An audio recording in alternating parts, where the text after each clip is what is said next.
자, 이제 미국 정상회담이 일주일 앞으로 다가왔는데 과거 트럼프 대통령의 발언 가운데 새삼 주목받는 발언이 하나 있습니다. 먼저 이 발언부터 들어보시겠습니다.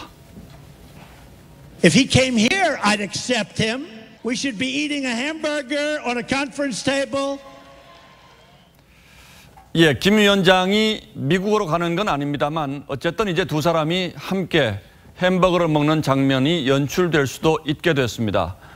이런 가운데 미국의 유명한 햄버거 프랜차이즈인 맥도날드 평양 지점이 개설될 수도 있다는 외신 보도가 나왔습니다. 이게 가능한 일인지 강동원 기자와 함께 따져보겠습니다.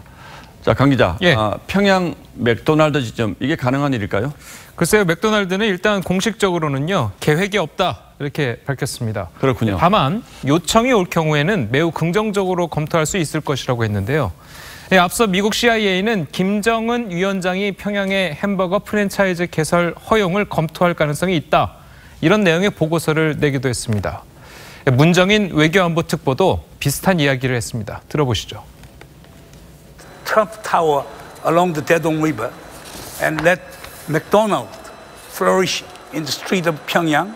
Let American-led consortium. 아무래도 북한이 미국을 받아들이는 가장 상징적인 모습으로 맥도날드가 거론되고 있는 것 같은데 예. 북한 경제에 근본적이고 혁명적인 변화가 올 수도 있겠죠? 예, 다른 공산권 국가의 사례를 보면요, 어느 정도 예측이 가능합니다. 예. 1990년 당시 이 공산권에 불던 개혁 개방 분위기를 타고 이 중국과 소련의 맥도날드 지점이 상륙했었습니다. 특히 1990년 1월 31일에는 맥도날드가 모스크바 지점을 냈는데요.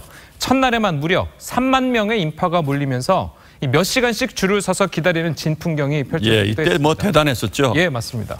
그래서 이제 미국 자본주의의 상징인 맥도날드 이후로 이 서구 문물에 대한 개방의 속도가 훨씬 빨라졌다고 할 수 있는데요. 이 때문에 이번에도 맥도날드가 북한에 들어간다면 이 북한의 개방을 자극하는 촉매제 역할을 할 수 있을지, 그리고 또 북한 내 반미 감정을 누그러뜨릴 수 있을지가 관심입니다.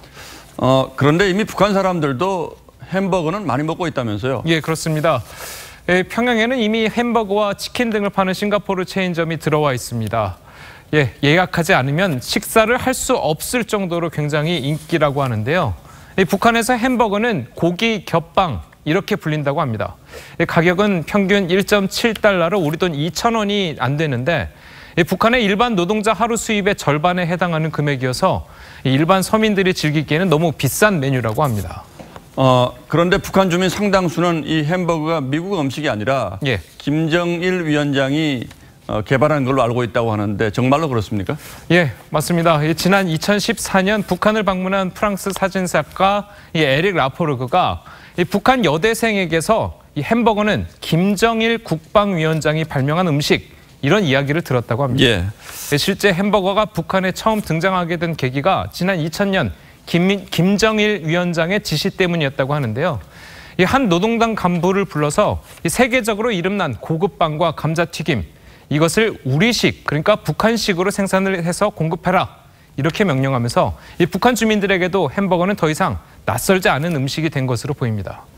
당시 김정일은 이 전속 요리사였던 후지모토 겐지에게 베이징으로 가서 맥도날드 햄버거를 사오라고 할 정도로 이 햄버거 애호가였던 것으로 알려지고 있습니다. 예, 어쨌든 이번 싱가포르 회담 결과에 따라서 예. 평양에 맥도날드 지점이 생길지 말 건지 이것도 영향을 받을 수가 있겠군요. 예. 예, 강동원 기자 잘 들었습니다.